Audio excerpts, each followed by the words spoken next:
everybody. Welcome to another episode of Psycho's Platters, always powered by coffee each and every time. So I know you're probably thinking, oh, what's he going to do this time? Well, guess what, ladies and gentlemen? It's that time already for another episode of Jukebox from Hell. That's right. That critically acclaimed, award-winning, well, you get the drift. Anyways, so we are, before I get into it, I hope everybody that was interested, it would behoove you to go to episode 16, which was the review of the late 1985 album Asia's Astra. Starting to pick up a little bit of steam. I did end up sending it to Carl Palmer and Jeff Downs and the original Asia Facebook page, so still kind of waiting for results on that. I believe all the artists should see what the heck everybody else is commenting about their material, right? This time we are going to go for your scorecards, ladies and gentlemen. We are looking at episode 17. That's right. What number is this, Paul? 17.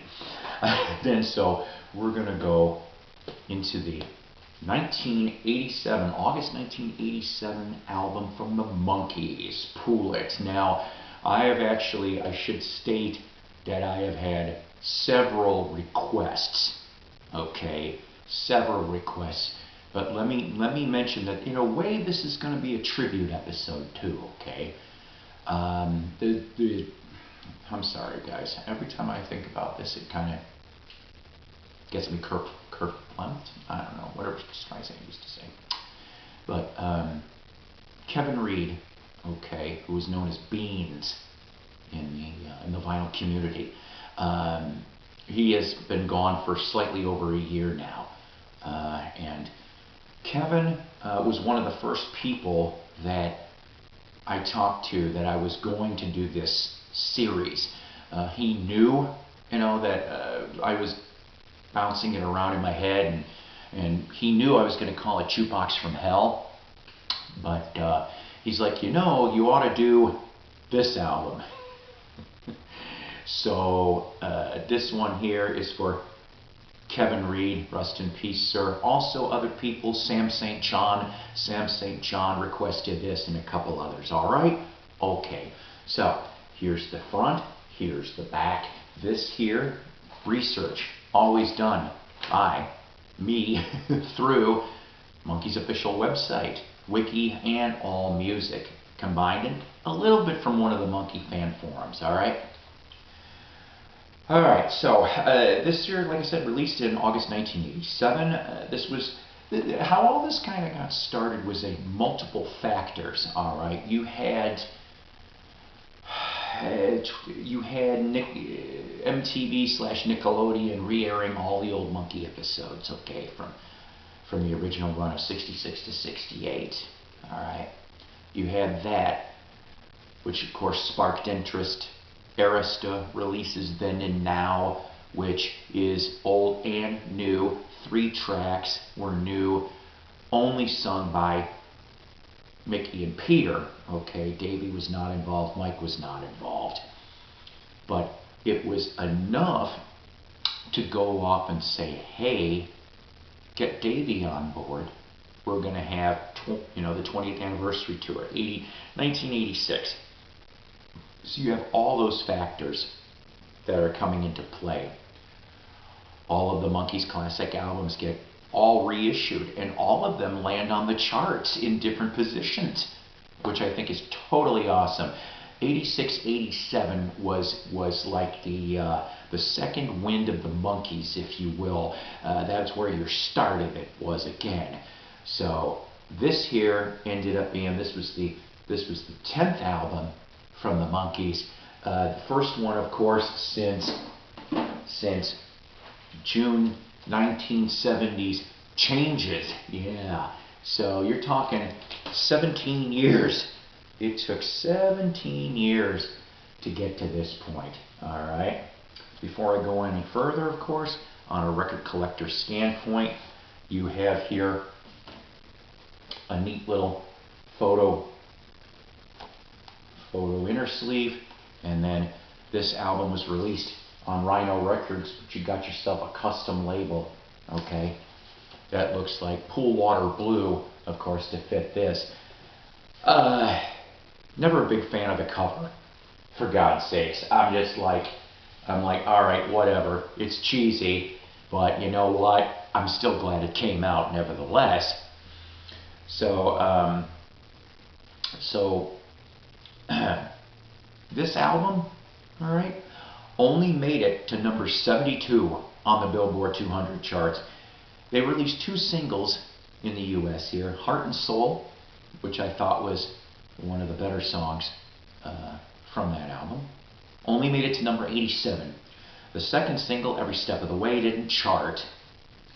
You have here on various songs in co-writing statuses for songwriting, okay?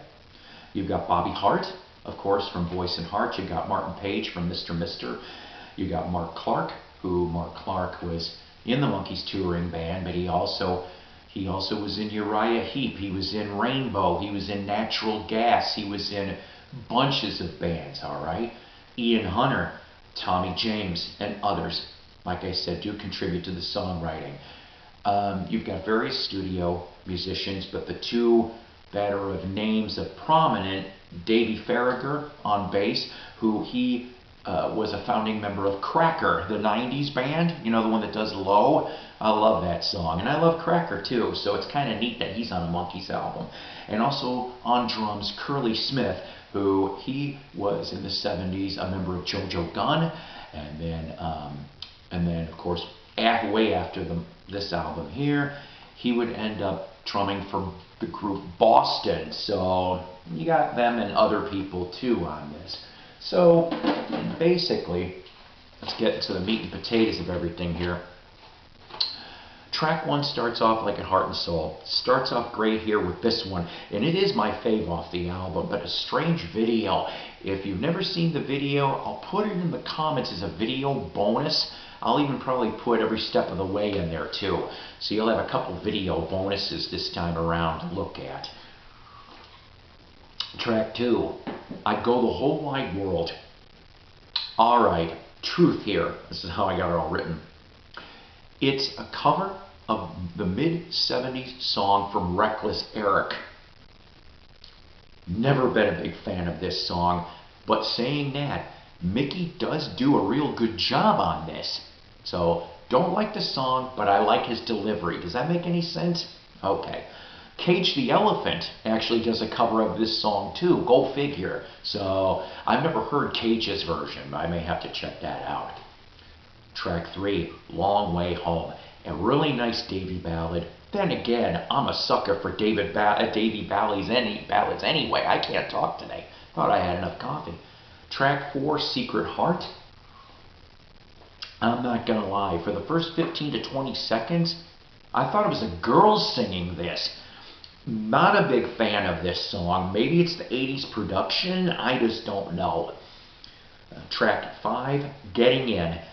Truth, very catchy Peter track. This is where the 80s production does work.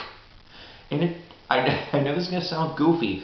Somebody brought up that it sounded like a Depeche Mode / New Order sort of thing. And I definitely can catch a little bit of the Depeche references, that's for sure. Track 6, I'll Love You Forever. Okay, it might be a cheesy Davy number, but it works. It gives me a tear of the eye every so often, and you know what? I've used this song on 1 or 2 love mixtapes, alright? I'll admit it. Track 7, Every Step of the Way. Starts out really good and then, well, I was rooting for this. I really was, but okay. Track 8, Don't Bring Me Down. Co-written by Tommy James, by the way. Sorry, Every Step of the Way was the one that was written by Mark Clark and Ian Hunter. Alright, that was track 7. Track 8, like I said, co-written by Tommy James.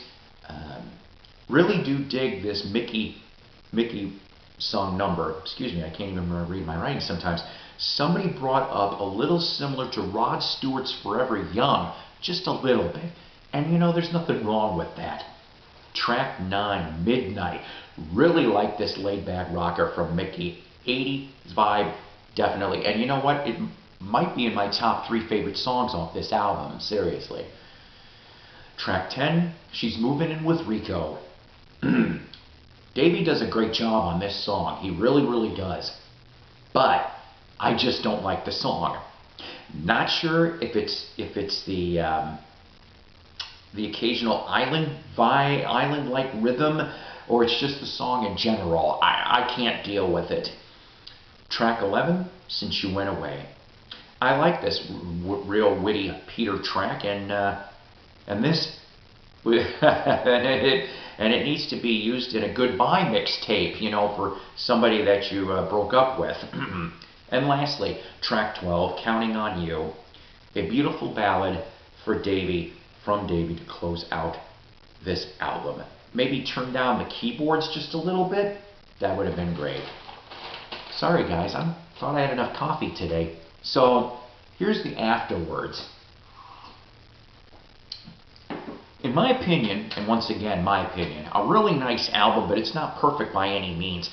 I think truthfully 3 or 4 of the songs could have been replaced for better results. Now I know you're maybe saying, or maybe you're not, well, what are you talking about? What do you think it should have been there, Mr. Musical Armchair Quarterback? Well, I came up with 4 ideas here, alright? So, number 1, Peter's song, MGBGT, should have been done in a studio version, alright? It's the flip side, it's a live version on the B-side of Heart and Soul, okay, the Rhino single that came out. They should have done a studio version of it and stuck it on the album, alright? I think that would have been a little bit better. Number 2, supposedly Neil Diamond was asked to write a song for this album. Did he? Or did, you know, what happened? Why was there not a Neil Diamond song on this album? Okay. And if there was supposedly demoed for this, what's the tune? I'm curious now. So number 3, possibly Mike Nesmith could have wrote a song. Now, a lot of people at the time were asking, well, why wasn't Mike involved in all of this? Now, he did show up in September '86 in LA at the Greek Theater for the encore for the Monkees for their tour, alright? So he still was amicable with them. That wasn't it. They said some of it had to do with he was dealing with Pacific Arts business, and that was kind of what was taking up most of his time. But I truthfully think Mike could have at least wrote a song, and they maybe could have stuck it on the album, and then maybe at least there would have been, oh, okay, Mike cares, and Mike threw this at us. And then track 4. Number 4, a better rocker for Davey than every step of the way. Davey can rock, okay? We know this. We know this through Little Bit Me, Little Bit You, Valerie, She Hangs Out, Star Collector, all those good things, okie dokie.